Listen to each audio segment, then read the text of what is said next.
So you guys were one. I'm hearing a lot of you guys wanted a theme song shortened. So here we go. This girl reviews movies, games, and books. Sometimes she plays them. So does that? And when she does it with the cat, does that make her crazy?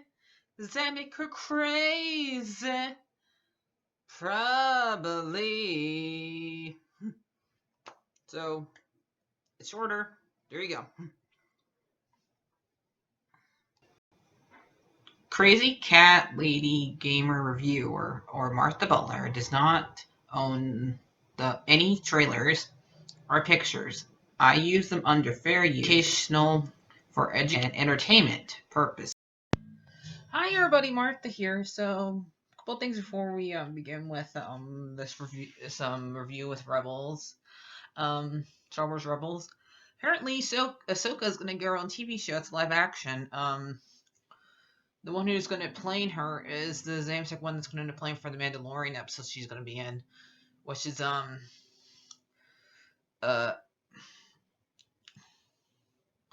girl from Daredevil, the one who played Claire. She's going to be playing who plays Ahsoka, the live action version.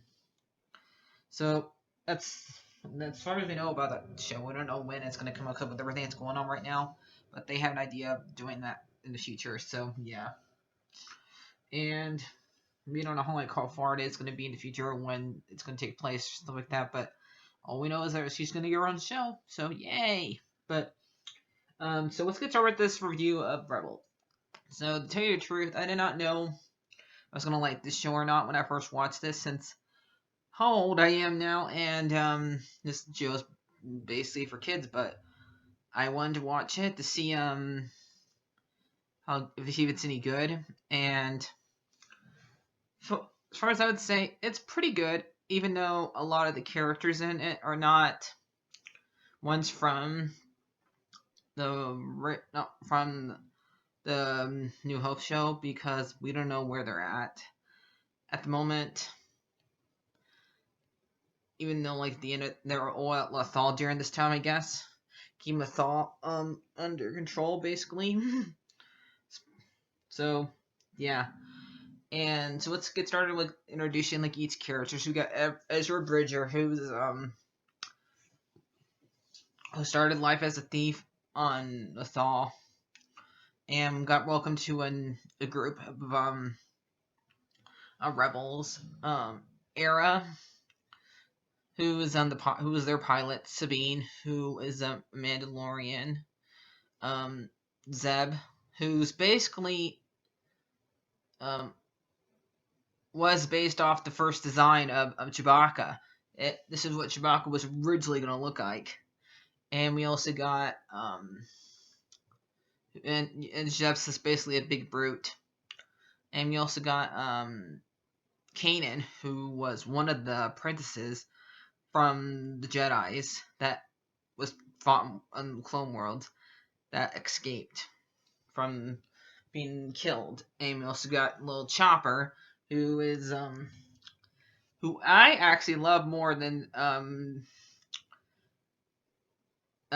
C and S8. The one for or his name is BB8, the one that's in the newer series. I love this guy more than that droid, because the fact that he's done something that even R2 has never done before. In one of the episodes, he's actually sighed. They made one of the robots in this show go. So yeah, and basically during this show, they're going around stopping the Empire from doing bad things. And yes, they do a lot of it dressed up as clones, but how else do you break into a bunch of places that are controlled by the Empire if you're not going to dress up as a bunch of clones? If you're going to because I've heard somebody complain about the fact that's all they ever do, but seriously, sometimes you have to disguise yourself, and that's all they can ever do, and yeah. Besides, not all of them can do it because not all of them can fit into those suits. Not Zeb can't, Hera can't because Zeb's too big, and how would Hera fit her those? I always call those things hairs that Hera and Soka have. So we're just gonna say hair, even though they're not hair, but to me they look like hair without the furry part. But basically, you know what I mean. Because these guys weren't designed to fit into it. So yeah. So it was mostly just being Ezra and Kanan doing it, and I found that Kanan's played by um um Frank um the guy who was she's old out. I forgot his last name, but Franklin Nunez Jr. or something like that. Forgot his last name. I'll put it right. I'll put it in here somewhere. Sorry, he's not that popular of an actor, but it made me surprised when I found out that that's who played him. He also was he played Freddy in that dumbass Scooby Doo movie, a live action Scooby Doo movie. But I think he did a lot better job in this role than that movie. so let's get started with the top tens. Well, let's get talking about like my favorite character in this, which is Maul.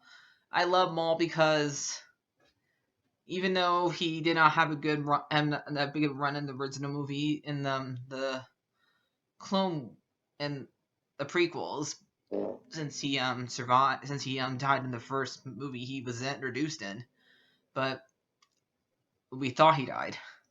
But me get to see him here in Clones, gets didn't let me know him a little better, and because he didn't have any lines in that movie that movie either. And I like how he how much behave, how much of a threat he is, and the fact that he's the one that ends up blinding Kanan here. So yeah, so a lot of the episodes I'm mentioning here are gonna have episodes that's gonna be him in it, like my top 10 episodes right here. So let's get started with the episodes. I probably won't remember like what happens in them because I only watched them once. But I'm just gonna name them off to you guys, okay? Instead of just describing and put pictures of them to you guys. Okay, so hopefully you can read these. This Sears number 10, Sears of Lethal. Number 9, A World Between Worlds. Number 8, Twilight of the Apprentices. Number 7, Family Reunited and Farewell.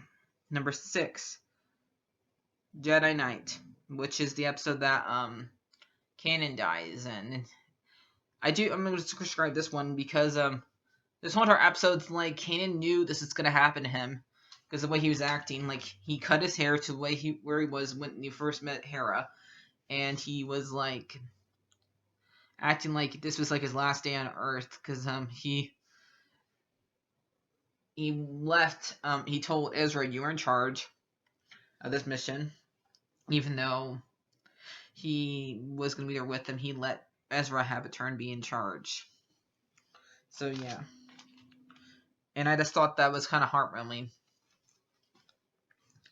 That the fact that he let the younger generation right in front of him control everything, even because I don't know how he knew, but he knew this would be he knew that he was going to die today. So yeah. So number 5 is Hall of Faith and the legendary of Mandalorian Visions and Voices is number 3. Trials of the Dark Saber, and number 1, Twin Sons, which is when Darth Maul is gonna go look for Obi-Wan, and he has to use Ezra to find him because Obi-Wan's hiding. We know why he's hiding because he has to protect Luke, and he can't come out because he doesn't want to fight Maul. And even though this ain't the same exact guy who played Obi-Wan in the original trilogy, this guy who plays him here does a great job, and I love the animation of him because he does before he fights Maul, he does two moves. One move that's from the original series, and the one for the prequels that Obi-Wan did. And so we got to see a little of Jude Law. I always have a hard time. No, that's not the actor's name. I always have a hard time remembering the actor who plays Obi-Wan Kenobi during the Clone War, during the prequels for some reason. So I like the fact. Hey, I love Maul in this because he actually gives Ezra a chance to be his apprentice, and he always says apprentice to him, Ezra, like he's trying to convince him, because I guess he sees a little bit himself in him, because the fact that Ezra wants to kill the Empire, he wants to actually kill them, because that's why that's for instance, every single time they talk, he asks them, "What are you doing this for?" Because I want to destroy the Empire, and he actually says he wants to actually kill them. He's never heard a Jedi talk like that, I guess, before. And so he thought he can actually make him into his apprentice. And since how young Ezra is, he can be easily manipulated into doing a lot of the stuff that he does is get easily manipulated by Maul a couple of times in the show. And he actually works together with Maul, even though it cost Kanan his eyesight. He didn't get to see Ahsoka again for a long time, and he thought Ahsoka was dead for a while, but Ahsoka almost did die if Ezra didn't go into the temple that made you go back in time and grab her, because she ends up fighting Vader in this. And I like the fact in this show you actually get to hear Vader's real voice, not the one that that the mask made him has, because so Ahsoka breaks part of his helmet to where he actually get to hear his voice, what it would sound like now without the helmet, because because all that dumb breathing, he sounds different. He has, and I like the fact that he was able to get James Earl Jones to play Vader here. I mean, this is long before James Earl Jones started playing roles where he basically sounds tired or sick, because both in the